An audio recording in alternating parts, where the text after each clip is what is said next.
Welcome to the Digital Analytics Power Hour. Tim, Michael, Mo, and the occasional guest discussing digital analytics issues of the day.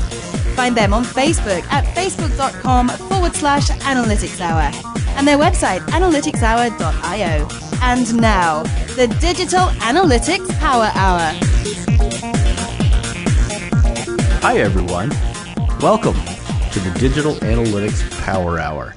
This is episode 79. And you know what else? Happy New Year. This is the first episode of 2018. And you know it's that time of year when we forget all of our acquaintances for someone named Auld Lang Syne, whatever that means. But in the spirit of brotherhood and bonhomie, we want to handle a topic of some indelicacy. It's what do you do when stakeholders just don't get it? We barely started this year and I'm already frustrated. Mo, you've been in 2018 longer than any of us. How's the year going for you? Yeah, the year is going great so far, what with my extra time. Excellent. And Tim, our other co-host, how are you doing? I've got to say, as we say down under, I'm a little dusty coming off the new year. So and I'm sure everybody in the U.S. knows what that means. What that means. Or they can look up in their Australian to American English translation guide. That's right. If there's one thing this show does, it sort of brings those two worlds together so nicely. And, of course, I'm Michael Hublig. But we need a guest. Frankly, we need a guest who is way more patient and persuasive than we are. So we turn to the one person. He's the next president of the DAA board, and he's also the head of enterprise analytics and digital intelligence at Vanguard. It's Rusty Rahmer. And people often comment on his salt and pepper hair, but today we're mostly interested in the brains underneath them. Welcome to the show, Rusty. Great, thank you. Happy New Year. Welcome. Thank you. Yeah.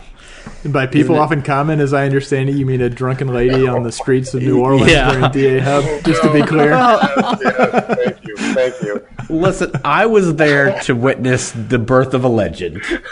So it's my job now just to share that story with anyone I meet. Yeah, thank you. Anyway, so no, we're talking about how to kind of get through to stakeholders that just don't get it. But before we kind of get into the meat of it, I think, Rusty, it'd be great for our audience just to get a sense of some of your background and, you know, how you got to where you are today. Yeah, well, you know, it's an interesting story. It's been 20 years at Vanguard. It's been a long time, but it's never actually felt like the same job at Vanguard. It's a very rotational company, so roughly about every 2 to 3 years, they sort of create a rotation for you. You know, I got lucky early on in my career, and I got involved with Six Sigma and DMAIC when Vanguard started going to operational excellence. That was really my first sort of endeavor with using analytics to improve processes. You know, I rotated around a lot of different operational roles to do startups and turnarounds there, and eventually got into web services, which was developing the websites for Vanguard and applying analytics to web experiences, and eventually running the digital program at Vanguard.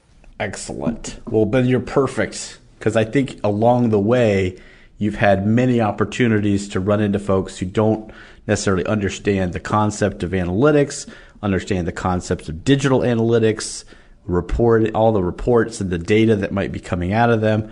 So what have been some of the things at a high level, and then we can kind of dip into different key topics, but what are some things you've observed? And obviously, Tim and Mo, feel free to jump in as well. Well, I'm just wondering, does everybody get it now at Vanguard? I mean, you've had enough time. Yeah. And if not, what the fuck are you doing?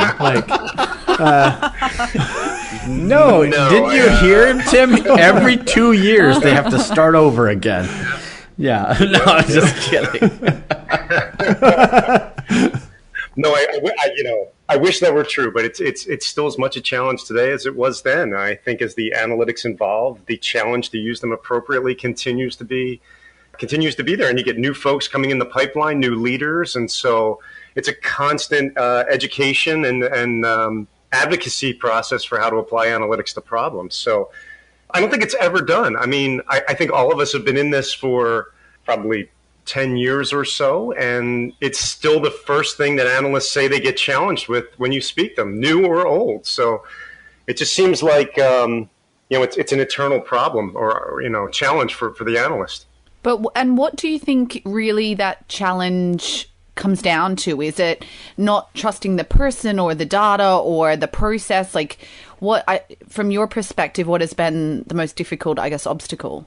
I think people are aligned or oriented to a specific piece of a puzzle, not the entire. I think we in analytics try to look at a broader contextual data set and put things in a place within that context. And I think organizations are typically aligned where someone is in charge of a piece of that puzzle. Hey, I know when I'm on the other side of that table and I'm responsible for a product or a service or a campaign, I want the analytics to say the efforts that I'm making are resulting in contributions to this company's output, right? So that's my lens on the data. And typically the analyst is, well, let's weigh that out against the context of other things that we're doing and how that could fit into the puzzle, right? So I think it's a natural rub from the very beginning of what perspective you have on the analytics just to start out with, right? So is my goal to show success? If you're the business line, yes. If it's the analyst, it's to talk about progress and context and learning. And so it's two different goals, I think. And I think that's where the rub typically comes from, in my opinion.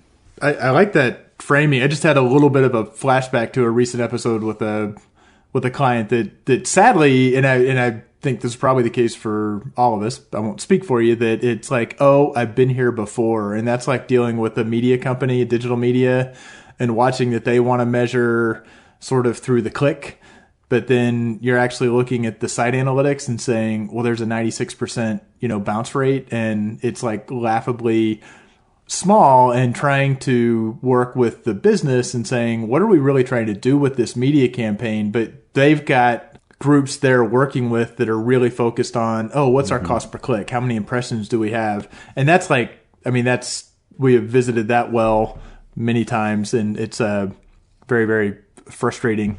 But I hadn't really thought about that as being in any organization. They've got kind of their window. There's where it starts and where it ends. And an analyst is often saying, yeah, but what happens before and after, and try to kind of frame that whole thing. And that's just kind of a challenge, because in some sense they're saying legitimately, well, I don't control that stuff. I don't care about it.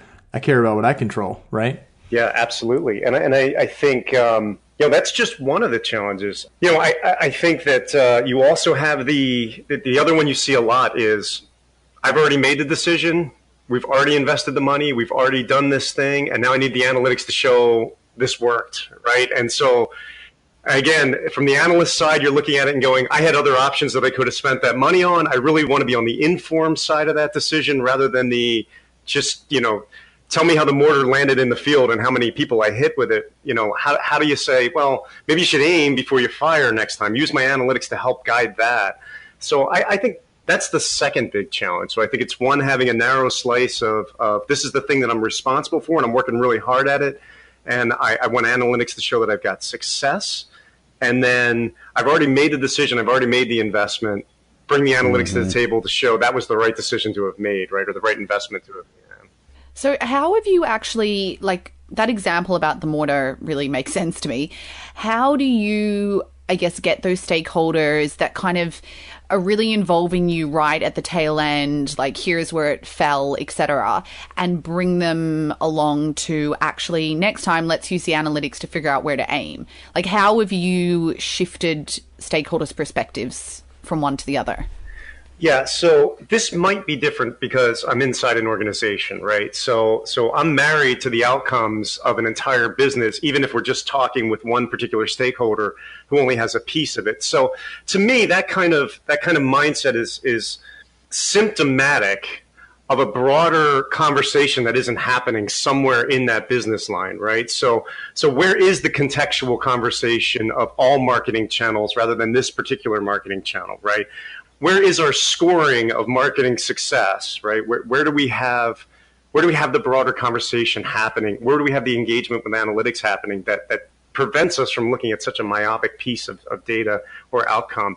So at the point you're dealing with it, you can apply some ointment to the one particular stakeholder that you're dealing with. You can try and help them think a little bit more broadly about some other options.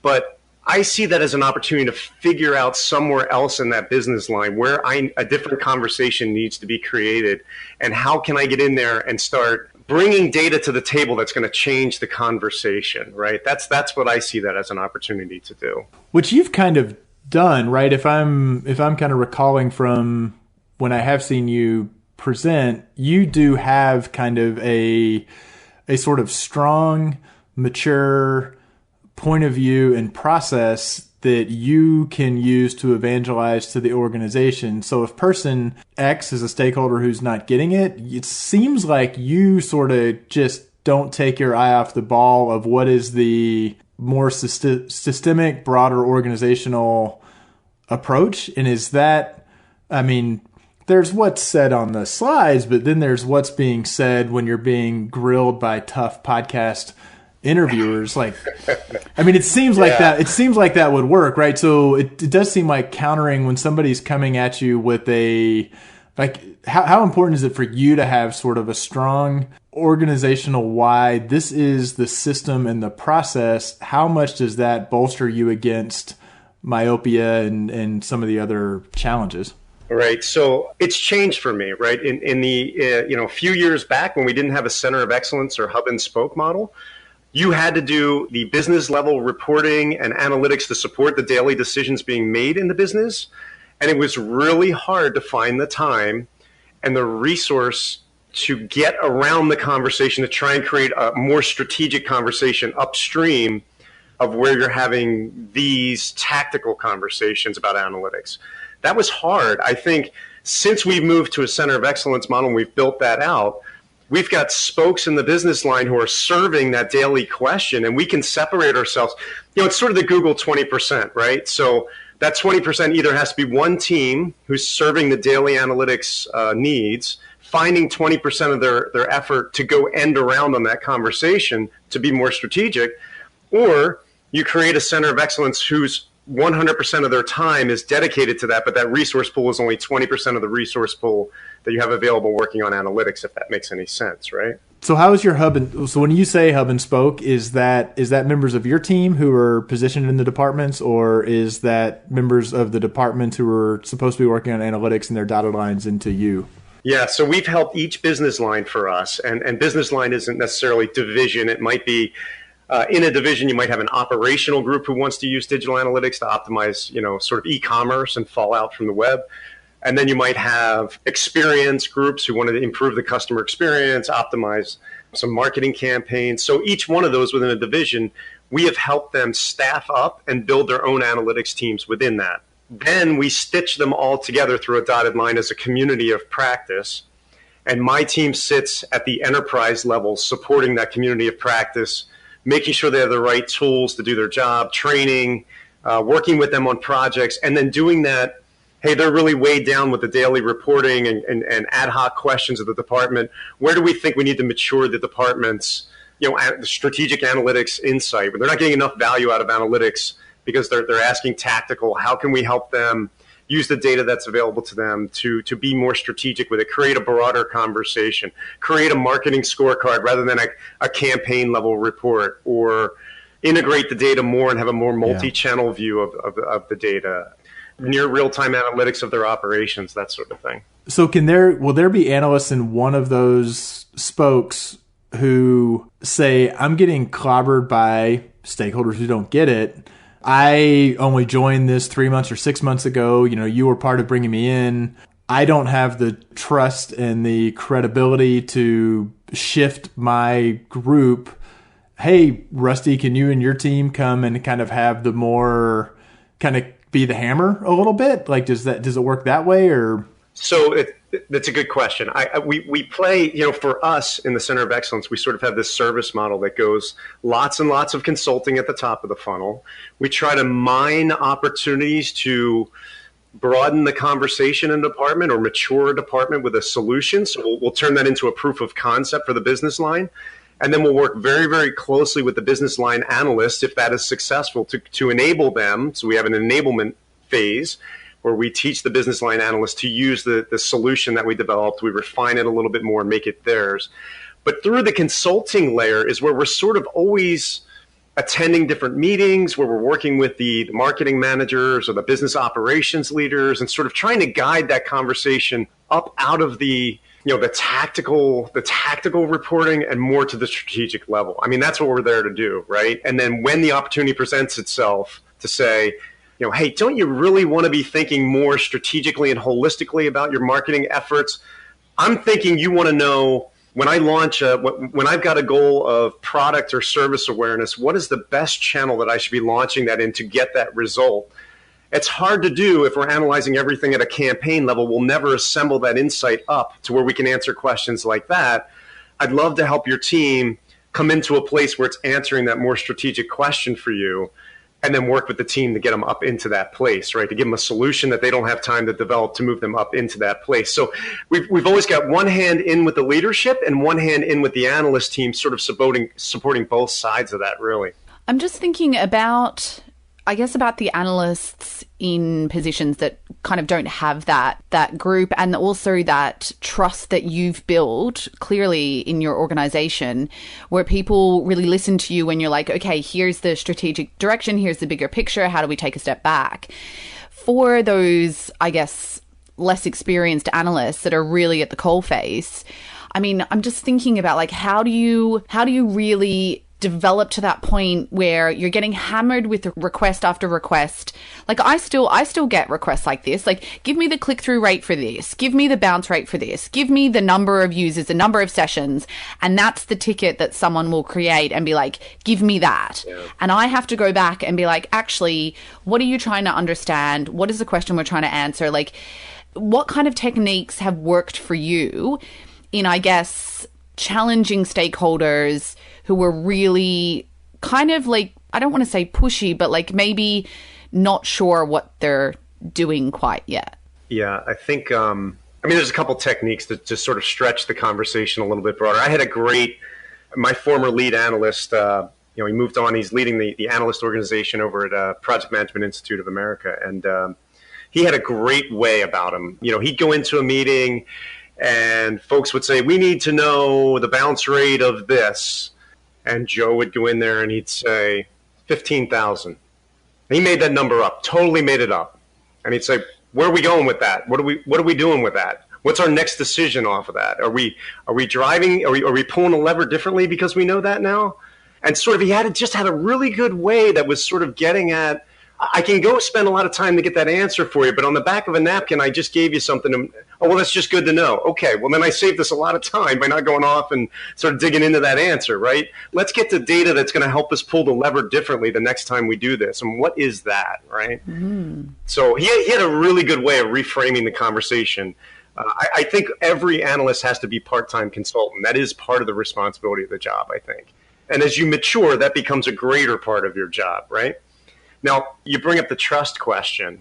One thing I've learned through my rotations throughout the company, one thing it teaches you is that if you're going to be an influencer within a couple years within that organization, and you might be sitting among people who have been doing that particular job for a long time, if you're going to come in there and understand that, you've got to get really good at learning the business quickly, at listening to the people around you, understanding what their challenges are, what their opportunities are, what's the competition in this space doing? Where are we trying to place ourselves? I think analysts have to do that. If you're going to build the trust of the people around you, you've got to know where they live and understand it and bring that to the table, right? Like, hey, I think you're asking me about bounce rate because we've made a big investment here and whatever. There are other ways of looking. I can give you the bounce rate, but I can also do these other things for you, which might help you make that decision differently next time, right? Yeah, nice. That's a really great practical example. Yeah. It's not just asking them to tell you their business objectives. It's you digging in yourself and trying to understand why they're trying to do what they do and bringing some like examples. I like that. It's very proactive. Yeah, I think business acumen is something we talk a lot about with our analysts. Now, it's hard in the center of excellence when you bring somebody in from the outside because you're talking about a lot of different divisions with a lot of different goals and a lot to know. But every analyst has a responsibility, in my mind, to have business acumen about the business that they're supporting and to understand those things. I just think it's a key part of what they're trying to do. But I mean, almost flip it, and I'm curious what you guys think that. I think you're wrong, Tim. Oh. Okay, well, that's a given, which means that I am right. But and this gets a little bit into the communication, but that I can't remember. It's kind of almost like a given that people love to talk about themselves. So there's a difference between totally understanding the business and arriving with a knowledge of the business, which can be really, really tough. And that's great, but you can also walk in with just having a business-oriented mindset and a curiosity and saying, I've done enough work I think I kind of understand, how selling index funds to the Hispanic market or something. Help me understand, and just asking a couple of reasonable and smart questions that aren't, do you want the bounce rate compared to the previous week or the previous month? And I feel like analysts will sometimes, they'll kind of retreat into their domain of expertise, which is the specific metrics, as opposed to saying, no, I really don't really understand where they're coming from. And if I actually ask engaging questions about what are you really trying to do, and I can couch that in terms of, yeah, I know you want me to pull the data for you. I just want to make sure I'm pulling the right and most useful data. So let me ask what, everybody in your department knows cold, but I'm not in your department. I'm in the center of excellence, or I'm external, or however I'm set up. I don't know. I feel like that goes a long way as well, because they realize and sometimes it actually uncovers that maybe they're not really clear on exactly what they're trying to do with, some investment, but that's valuable too. You're not asking in a threatening way. Yeah. I mean, I think a lot of the experience that we have, we're working with different clients or working with different divisions. So much of the experience we have in analytics really applies to every business line, right? I mean, I may know less about some of our international business lines and what they're trying to accomplish and what the market looks like, but I know from an advertising standpoint, they're trying to drive brand awareness, product awareness, service awareness, and acquisition goals, right? So bringing some of that to the table, asking just a few questions about what does acquisition mean to your business line? Like, how do you know when you've created product success in your business line? But I think that's a lot of years of experience, Tim, that you're talking about as an analyst that allows you to bring that is sort of domain expertise to the table that builds trust pretty quickly, right? And when you're bringing people, like say you were helping build, create, or grow an analytics expertise in one of those kind of lines of business or in some group that's going to be a spoke, does that include, are you bringing in, sometimes it's a fairly junior analyst and they're really going to have to rely heavily on you guys for some level of kind of mentorship and guidance? Or do you sort of have to go in and say, we've got to bring in, you've got to have somebody who's got a little bit of experience before you bring in a junior person? Like, how do you, it just seems like terrifying that you could have bad analyst, maybe ineffective. I'm learning my language. It's not good and bad. It's effective or ineffective. That you could have, and you could bring in an ineffective analyst, and now they're off potentially steering one of those spokes that they're supporting kind of in a bad direction because maybe they don't have experience, or I don't know. How does that work? You wish they were all top. I'm proud to say that I think everyone we've put in the seats are good analysts at some level, right? They aren't doing wrong things with data. They may be at different points of maturity in the work that they're doing, but I think they're all good analysts. And we've mixed that from the initial seeding of it came from a prior group of analytics that we had in the organization. So we seeded out with that.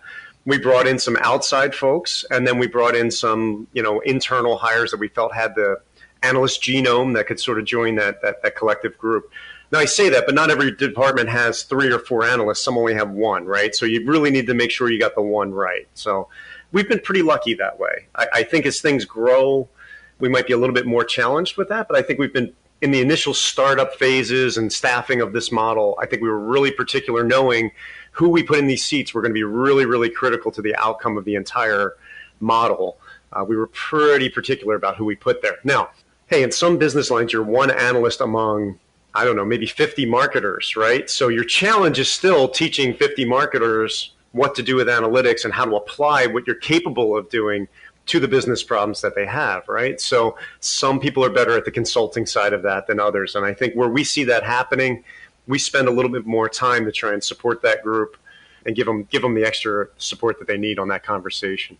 So my question is really about how you manage stakeholders. And this seems to be something that comes up a bit. I have a friend in the industry who said the other day that one of her stakeholders basically said data is subjective, and that you can just manipulate it every which way to give you the answer that you want. Have you had any experience managing relationships where, for whatever reason, the stakeholder is just like you can get them this answer or that answer, but the truth is it doesn't matter what answer you give them because they're going to push back. They actually question the integrity of the data that you're presenting. And how have you managed that? Sure. I mean, I think when the data doesn't tell them what they expect, you often get that, right? Mo, I think you talked about an experiment that you ran not too long ago where the results didn't prove anything out. And so the answer was don't do this, right? So, and that's not the answer. What do I do with that? I don't quite understand, what I do with an answer like that. I think it's a learning process, right? Data is about a learning process. It doesn't tell you what to do. We're trying to say, we're putting a framework together to tell us what is working and what isn't working. I try to coach people around that and try to get them to understand that it isn't always going to tell you what you want, but we're going to learn something from what we have in front of us, right? And all of this data driving decision-making and powering conversations with customers is really transformational to a lot of business folks. So I think I've been in their seats. I respect what they're trying to do. And I respect that there's a lot of change for them and just try to coach them and help them through it. It isn't always successful. I'd love to tell you there's some magic bullet that I found that they can, pour a little this in their drink and suddenly they get it. It doesn't always work out that way. But I think, what's the water in the stone, right? You just got to keep the message going. You just got to keep saying, we're going to learn things. We're going to use data. We're going to power our next decisions off of data and just keep going with it, right? I just can't let up on, I might have a detractor, but I can't let up on this conversation in a business line, right? So I have a colleague who has this tactic, which I really admire because this is not something that I would intuitively do. But when I see him do it, I'm like, damn, that is a good idea. And when he has people, when he's presenting anything, he actually goes to every single stakeholder before the meeting. He talks them through the results and gets any questions or hesitations out of the way. And then he goes to that meeting where he's presenting his findings and all of the questions he had have now been answered and resolved so that when literally he goes into the meeting, every single person agrees. Is that have you guys tried that? Has it worked for you? Absolutely. Yeah, maybe I take that for granted. Yeah, I probably take that for granted. Yeah. But we are always meeting with our stakeholders before we put them in front of an audience where the data is going to be read out, right? So, we do early on consulting on the project. We're trying to teach a very good project management discipline with our analysts, right? So meet with your stakeholder, understand what their business problems are, what they're looking to prove, ask those critical questions, go off and sort of frame out what you think the project's going to look like, the time I share that. And when you come back with your results, you are definitely reviewing that with your stakeholder first and foremost before you bring that into an audience of people. It's going to land much better that way, right? And give them an opportunity to color, the conversation the way that they want to in front of a broader audience, right? So maybe I take that for granted, but that's definitely part of our equation. That is super, super powerful. And the more contentious the stakeholder tends to be, the more you want to work with them one-on-one. But sometimes they ask a question, they question the data, and they're right. And it's much better in my mind I've laid an egg in a group when turns out that there was some consideration I didn't know. But I watch analysts who are like, no, we provide the data and the data is right. And that's kind of a bad attitude. So the more surprising of a thing you find, the more that you do want to run it by somebody and say, hey, if we got this, let's partner on this. This looks terrible. And it's going to look like this thing was a disaster. So let's talk about it one-on-one to make sure that we are looking at the data in an appropriate way. There's not some factor, we were running an A/B test. I ran into this with the client. Running an A/B test, somehow managed to not have web analytics on the web analytics tagging on the B variation. So basically, we didn't even know they were running a test. It was just like half the data. I'm like, well, this sucks. And it's like, well, yeah, half of the traffic is lost once it gets to that point. And if we hadn't been kind of collaborating before we were going public with it, then, as an analyst, we would have looked bad. So I don't know. I think there are lots of benefits. It's just it's painful because we're like, oh, that takes time and they're going to question our stuff. We're going to have to go back and recheck our data. It's like, yeah, but you're actually going to get a good result at the end of the day if you do that. Yeah. So I mentioned, earlier, I sort of consider these really tactical questions when we were talking about folks that bring really tactical questions to the table like bounce rate. I sort of view those as a sales lead to a broader conversation with probably that person's manager or the audience of that person's peers. When we get there and we come to the table and we've got a solution that creates a broader conversation, part of our enablement process is actually teaching leaders how to engage with data and how to interact with it and how to interrogate it and ask the right questions. And so we'll literally put glass jars in front of us at the table when we come with monthly data about a broad, here's what happened in your site with your marketing efforts this month. Let's look at this data. And those jars will be labeled things like things we'd like to know, but we don't know because we didn't tag things properly. And we'll go, oh, that sounds like an action item. We can write that down. And we write that and we put that in the things to tag jar. And that's then, amazing. Oh my God. And sometimes there's I don't trust the data, or I don't think we're measuring this properly, or I don't like that metric. And we go, that's a really good question. We'll take that offline. We write that down and we go, here's the jar for, let's do more research if this is the right data point or whatever. Channeling it, what ends up happening at the end of that is you've got these jars with pieces of paper in them. That's a visual manifestation of good positive action coming out of interacting with data. And then regardless of it, if you want to interrogate it, you don't want to believe this metric, that's fine. This is how you positively channel that and still move on engaging with the data, and don't throw the baby out with the bathwater and say I don't engage with data. This is how you channel it in a positive way. And Tim would like to know if there's also a swear jar there. No, I'm just kidding. So this is actually really good timing because just before the break, and yes, in Australia we get quite a lengthy Christmas break, which is really nice. I was meeting with some stakeholders and basically I've moved teams and they gave me a laundry list of things that we want to know. And it was literally percentage of customers that do this, percentage of customers that pay with this card. And I'm like, yeah. And I'm like, okay, what are we going to do with this? If we know that it's 60% pay with this payment method and 40% pay with that, well, what are we going to do with this information? And it legit comes back to me oh, we just want to know. What do you guys do? And so, I mean, for me, what I tend to say is, I believe that is a sales lead to a deeper conversation with leadership. That's what I just heard. That's correct. You know what, Jake? If you guys ever saw the show Lost, I use this analogy all the time, right? There's so plane crash, right? Island. People always trying to attack you, smoke monsters. There's always a fire to be put out every day, right? So 80% of the people are going to focus on surviving the day, but somebody's got to be thinking about how we get off of this island, right? And I think I don't know that you can stop the tidal wave of those kind of questions that are going to come to you, but you've got to spend time working on changing the conversation. I think that's where you just have to find, even if you're not a center of excellence model, you're one team, you've got to find the 20% time to get upstream of that and change that conversation, or else you'll just be stuck on the island surviving every day. I totally agree with that. The only question is, and I spend a lot of time talking to women in our industry about developing trust with your stakeholders. And it's something, I don't know why, but what I can tell you is that women do seem to struggle with developing that trust. And I don't know if that experience is different to guys in the industry, but I know that it's something that's really important to a lot of women that I talk with. Is it worth ever sometimes doing some of those things that take you 5 seconds to do? Is it worth doing some of those tasks in order to develop that trust? Or is it more, I should try and reframe this conversation if you don't have that trust, then the reframe can seem as pushback, right?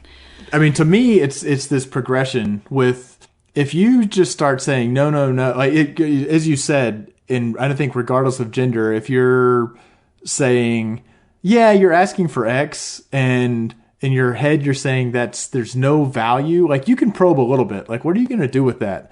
Or what if I like the example of saying, let's just for shits and giggles, let's say that it's 60,000. What would you do? I mean, you can come at that, but I don't think you can go very far. Like you've got to do quick little hits and then say, you're right, I can pull that for you easily. Let me establish that good relationship.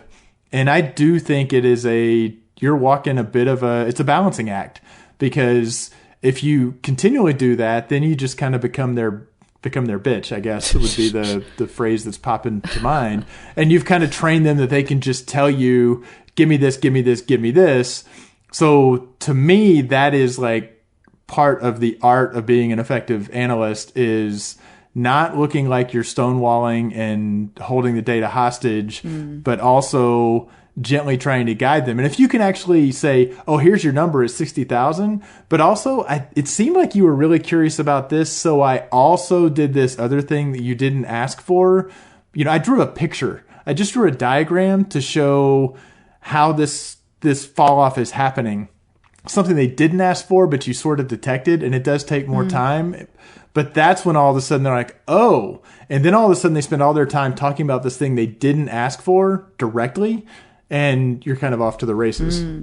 So inappropriate language aside, I think that's key. I do wonder if the person that's bringing those questions is the right person to spend that additional time with too, though, right? So I don't know the organization. I don't know the people in that organization, but there's some folks that I would say we can sort of get this person their tactical answer and get this piece of it over with, and view the fact that they're asking these kinds of questions as an opportunity to talk to that person's boss about a more value-added conversation that we could create for them.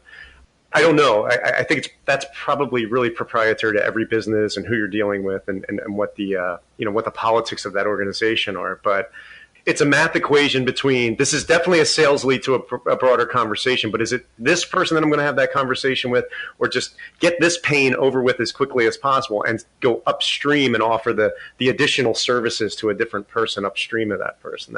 But what happens if the person, it's not the right person, but all they'll tell you is that the person upstream, that's what they want. That actually, you just set off another one like, oh, yeah, no, my manager just wants it. Like, yeah, but what are we really trying to do? And like, no. Person 2 or 3 levels up, they just want to know this metric. It's like, well, can we talk with them? Like, no, that's just what they want. How do you guys, A, I guess, do you guys run into that? B, do you have any good strategies for addressing that? Yeah, maybe I'm lucky in my organization. There's sort of a very open door policy to any level of any department. So that's simply just sending an email going, hey, chief marketing officer, would love to sit down with you, get 15 minutes, run some ideas past you. And that's a perfectly acceptable practice. I imagine it's not that way at every organization, right? So maybe I'm just lucky that way. But I will say in my perspective, the CMOs and the directors, they're actually totally open to it. It's just they wind up with people who are 2 or 3 levels down who they don't quite get that. So like, it's weird. Like the barrier isn't that like you'll get in trouble and walking into that person from that person. They think it's awesome. It's the people who are 2 levels down who are like, whatever, they're terrified. The executive asked some casual question and the person just took it, decided to behave as an order taker and ran, and they just wanted to get it off of their plate and onto the analysts. Whereas the person would have loved for somebody to actually come back and ask a smart question. So I do try to remind myself and analysts that often. But so would you, if you didn't have that policy, like I'm pretty lucky I have that kind of policy too, where I could go to anyone in the C band and say, hey, I heard you have this question. I just want to talk through a little bit of the details around it. Like 100%, that wouldn't be a problem. But if you were in a company that wasn't like that, like what do you reckon it's still worth going back to that person, 2 or 3 levels above and being like, hey, I heard you have this question? Or like, would you be worried about fracturing that relationship with the person who asked for it? Sometimes I think you got to give the person what they ask for just as a way to keep continuity to get that next opportunity to build the relationship and the trust. But you can ask the deeper question. You can. You can put you can return your glass jar with it, right? You can actually say, here's the question you asked. And oh, by the way, slide 2 says, or the footnote says, really not clear if this is the bigger priority or that's the bigger priority. I've definitely been subversive in my deliverables in those situations. And if it doesn't clear up over time, then that's a signal that the organization's maybe not going to long-term be the right thing. And searchdiscovery.com/ I don't even have to do it anymore. There's our guest. We didn't let our guest answer. I don't know, Rusty. I know. Yeah, Rusty. Yeah, I mean, I don't know. I think you'd be hard. There's decision makers, and then there's sort of the working level, right? And at some point, the conversation you really want to be having about a broader analytics application, I find it hard to believe showing up in that person's office and saying, maybe not a very specific scenario, but after a series of those scenarios have played out where I've been asked very tactical questions, to have a lunch with someone a little bit further upstream and go, look, I love the team. I love being a part of this. I love serving the business with data. I feel like I'm being underutilized. I actually think there's a more strategic conversation we could be having around these analytics. How can I help us create that? How can I help you and your organization get up from where we are to a more strategic conversation? Because I feel like the potential's there. I can't imagine anybody not wanting to have that conversation, right? I 1,000% agree, but I'm also realizing that means, because I've watched people say, no, we just want to keep elevating the conversation, and they're not really prepared to go and really dig in and execute. So as soon as you are raising the stakes, when you say, I want to elevate the conversation, you have inherently committed to delivering something of value on that. And that means it may be much harder data to get. It may mean you're really having to work really hard to deliver it, because that is a killer. If you're like, I'm not going to be able to provide your totally tactical, simple thing because I want to push and elevate the conversation. And then once you open that door and say, I'm elevating the conversation, you are committing that you can participate in that conversation on an ongoing basis. And so you damn well better be actually delivering. Yep. And you have to. Like, that should be scary and exciting. Mm-hmm. But a lot of people, I think, shy away from taking that, making that step. Lesson 361 of my career, right, is being too much of a visionary and talking about what's possible instead of what we can do, right? So you get this reputation of deliver it, right? So now what I do is I really work on creating at least a working model or a plan of how to achieve that and bringing that to the table as well. So I'll if I can't literally pull it up and show them or bring some kind of data to the table and go, look, here's just a little piece of what's possible here. Imagine if we scaled this up. I bring something with me. I've got to bring a tangible piece of it and keep it a little bit closer to practical for them, right? That's great. Okay, so I want to turn this just a little bit, but I'm interested in your opinion, and I don't know if there's a right or wrong answer, but as we've been discussing, there's a number of really cool little key things. So, turning the conversation a certain way to kind of the leverage you could pull as a business, how to model things. Kind of, you gave the example of one of the analysts you had who kind of was really great at just sort of turning the question. So there's sort of emerging to me sort of these two sides of this, which is one is sort of a process and structure side, sort of like how we align to the business, how we approach the business as a unit. And then there's sort of the individual side of how I interact with a set of stakeholders and the way that I kind of deflect, change, ideate around their challenges and problems. What is the most important? Let's say a VP who's going to try to build an organization is listening. Is the structure and the process part more important, or is the individual talents of the team more important, or is it something that's somewhere in the middle? So I'm really just I'm curious what you think.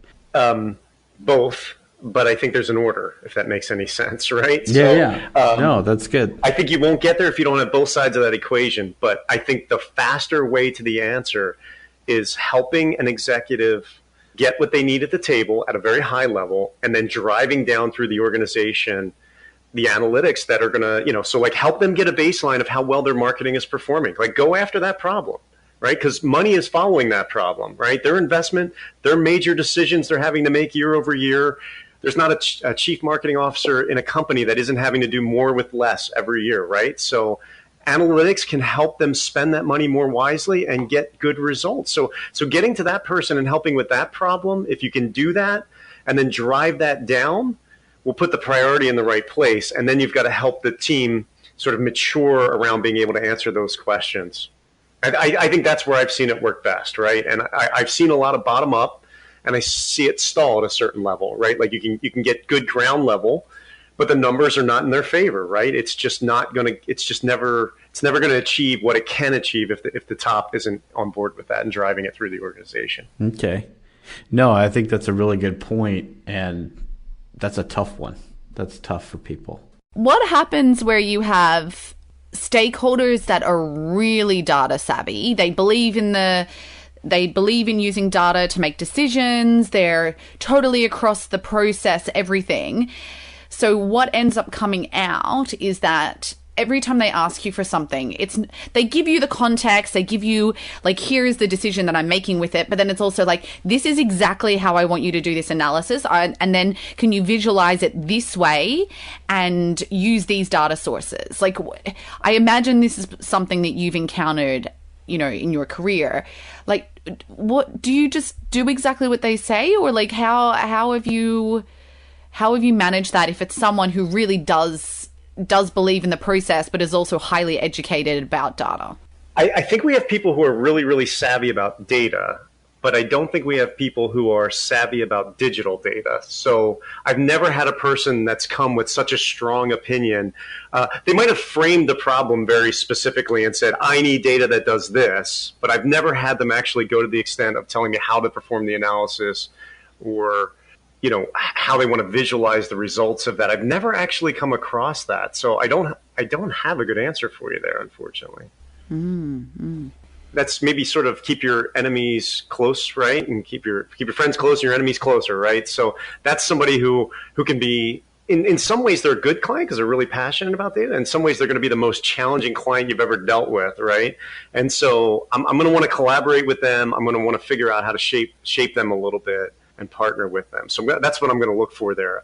I feel like when somebody says, I'm all about the data, I love the data, that's like this is going to be, they want to be, and they might not have learned that there's value and power in the brainstorming and the collaboration to try to work together. And I do think to me, that is just like, okay, strap on your patient boots.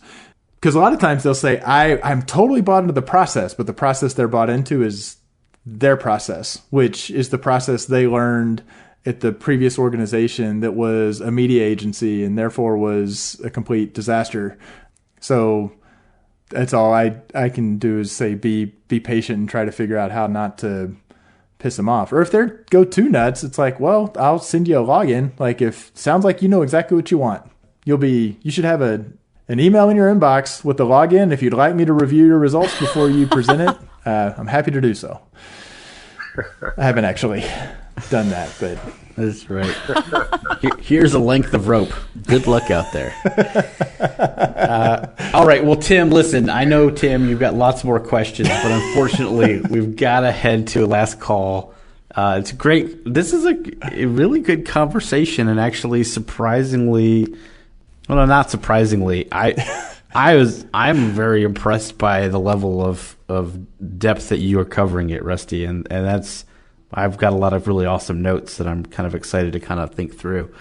So one of the things we like to do on the show is called the last call. We just go around the horn and talk about anything that we think is interesting and might be interesting to our audience. So, Rusty, you're our guest. Do you have a last call? I do. Can I have two? Is that okay? Is that acceptable? Wow, you that's get bonus. Pretty you get bonus presumptuous. points. All right, Yeah. bonus last call. Of course you can. Go for it. Okay.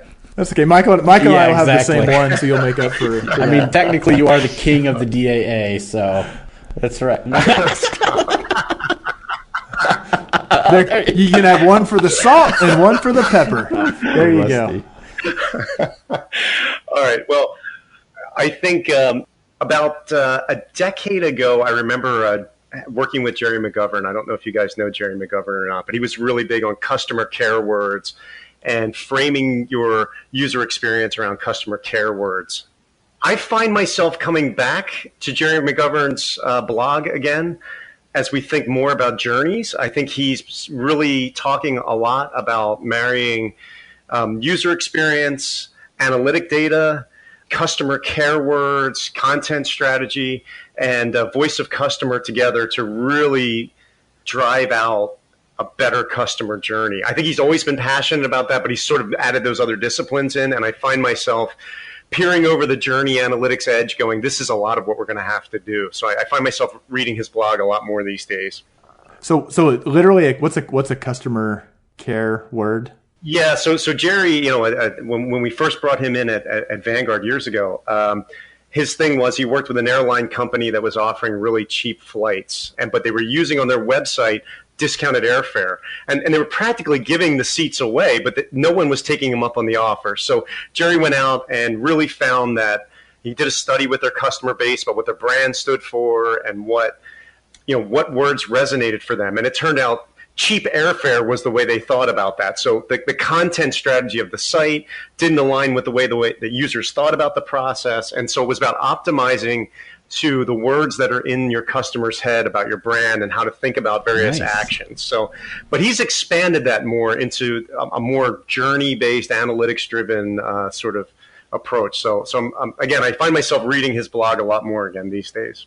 And I guess the second one, and Michael, I know you're always talking about sort of developing analysts, right? And you're pretty passionate about that. We've talked about that a lot. There's a concept out there called the Fermi principle. It's sort of a scientific thing that I use with my analysts. I love this.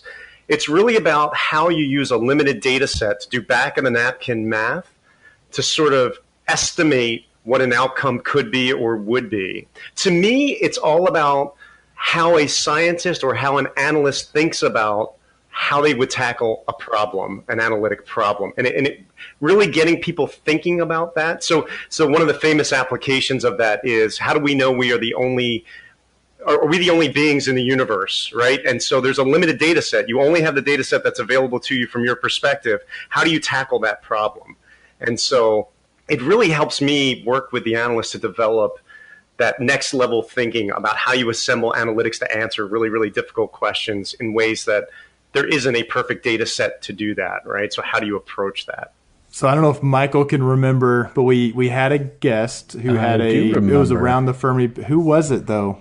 Was it Dennis Mortensen? I was thinking Dennis Mortensen. Maybe the Fermi paradox. Yeah. It was the Fermi paradox, but it was a post that was kind of coming at it from both the so insignificant and how do you. There was another label that was on top of the Fermi paradox. That's right. I will track it down. That sounds really interesting, though. I'm keen to have a read. It's funny, actually. My last public presentation of 2017, I actually had a back of the napkin thing. I need to start. It would sound smarter if I referred to it as, applying. Exactly. I'm not just making this principle up. I'm applying the Fermi principle here, folks. I have a picture of a napkin. That just doesn't seem as classy as Stand perhaps. back. I'm about to do data science. That's right. All right. Hey, Mo, what's your last call? Oh, well, it's hard to follow that up. So today I just have a little tip. It's nothing super significant, but I have been using Tableau for a while where there's like a color picker tool, and I use that to pick the colors in a logo. And someone recently from Data Runs True introduced me to a tool called Pictaculus, which tells you the colors of logos, which, as we all know, I really get into my colors and, making sure the graphs are like meet brand guidelines. So if you haven't checked it out, Pictaculus is a really cool tool. Nice. Excellent. Michael, you want to go? Well, yeah, I'll go first because I am very nervous that Tim will have stolen mine again. So it is actually in the data science realm. Recently, I ran across author and speaker and a guy who does a lot of work in machine learning and AI named Joel Grus, or Gruss. I don't know how to pronounce his last name. Grus. Anyways, he has a blog, joelgrus.com, and he has this hilarious article where he sort of goes through as if he was creating a FizzBuzz interview situation, but he uses TensorFlow to do it. So anyways, if you like data science stuff and AI, that's a fun little read. And his book actually he's got some books, so check it out. Anyways, so that's my last call. It's fun. So it was the Wait But Why post on the Fermi paradox was what Dennis referred to, which was a little mind-blowing and kind of separate. I mean, that was more like a blow your mind Fermi paradox. I feel like maybe I need to go read a biography of Fermi. Smart dude. So, okay, I'm going to sneak in a twofer. So one, it's the beginning of the year. You're figuring out where you're going. I've not actually plugged it on the podcast, but womeninanalytics.org, the Women in Analytics Conference in Columbus is on March 15th, 2018. There is if you're a student, there are ways to apply to try to get a free, come to it for free. It is only Women in Analytics. It is an analytics conference. All the speakers and presenters are going to be women. It is open to both genders for attending. There's a data visualization competition that's open to both genders. That's like $1,000 prize. So check it out. Columbus in March can be awesome. Can also be a little cold and rainy. So it might be awesome. Hard to say. The other just kind of random fun little tool, if you are heading into the year, you've got a budget, you've got a job description. I saw this tool that is textio.com, textio.com, and it is allegedly machine learning behind under the hood, but you paste in a job description and it basically highlights it'll highlight, oh, you know what, this word actually sort of skews feminine. So, think about that. Or this is passive, or you're using this same phrase 17 times. That's maybe overuse. I saw a guy present and showed it, and it just was very, very cool. You paste in your job description, and almost, because he made the point, nobody likes to write job descriptions, and they all suck and they all sound the same, and many of them are very, very ineffective. So check that out with the next job description you have, and I bet you will feel like you have a much richer job description after using it. Nice. Yeah. As someone who frequently writes job descriptions, I'm all over that one. All right. Well, listen, you've probably been sitting there thinking, how do I engage with these people? Especially this Rusty character seems so intelligent. And I tell you, there's a way. There is a way, and it's through our Facebook page and Measure Slack and on Twitter. Rusty, do you use Twitter? I do not. Are you on the I do not use the Twitter. Oh, he does not use the Twitter. Well, good for you. It's going away. It's 2018 is the year of Twitter just crashing and burning. I was ahead of the curve. Don't. We'll just post his cell phone number just text, on the show notes, and you can just text throw him a text directly over there. No, but we would love to hear from you. And actually, I want to talk to the people right now, just right up there in Radio Land. We do this thing where we need you to go review our show on iTunes. I know that sounds pretty self-serving, but it is something that we're trying to do a better job of. So if you are listening in the car, just call and leave yourself a voicemail after this to say, hey, once I get to my desk, log into iTunes, leave a show review for the Digital Analytics Power Hour, and we would very much appreciate it. All right. Jim Stern, you're excused because you've already done it. That's right. Andrew Richardson, you're excused because you've already done it. Thank you. Jim Stern is the person who recommended Rusty as a guest. So that's a big shout out to Jim as well for that. You can come see us in person, and there's two places you can do that this year. One is at Super Week in February, and the other sounds like it's going to be in, is it June? At Marketing Analytics World, and that's pretty exciting. Marketing Evolution World. I don't even know the name of it. That's how exciting it is. Anyways, we'll be doing some live shows this year, so we're excited for that. All right. Well, Rusty, thank you so much for coming on the show. For my co-hosts, Mo and Tim, for all of you out there, keep analyzing. Thanks for listening, and don't forget to join the conversation on Facebook, Twitter, or Measure Slack group. We welcome your comments and questions. Visit us on the web at analyticshour.io, facebook.com/analyticshour, or at analyticshour on Twitter. So smart guys wanted to fit in, so they made up a term called analytics. Analytics don't work. What you drinking, Helbs? Just some whiskey from my desk drawer. Tim, how much is that rig that we could get from NPR? That's only about $3,000 to $4,000 a piece, so we only need to get Worth it. Yeah. Yeah.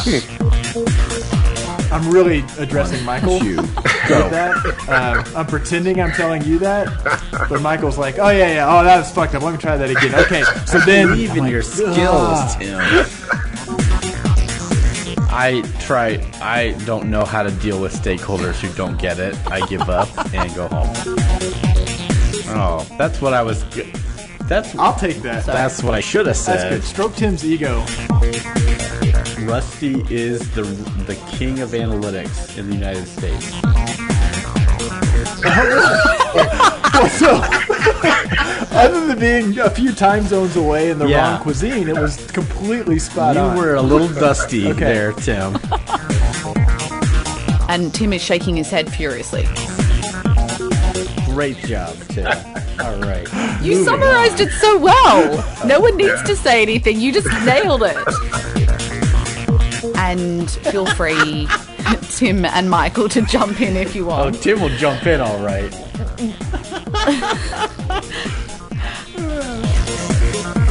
So if you don't review the show, you're insulting both Jim Stern and Rusty. Nothing like an insult to finish the show. Oh man, my VoIP connection to Rusty. Yeah, is we fatal. lost Rusty like about 30 seconds before, and I was like, I was like no. praying that you'd notice Wrap it though, up. so that you wouldn't be like, and thanks, Rusty. Yeah. Silence. Rock, flag, and clueless stakeholders.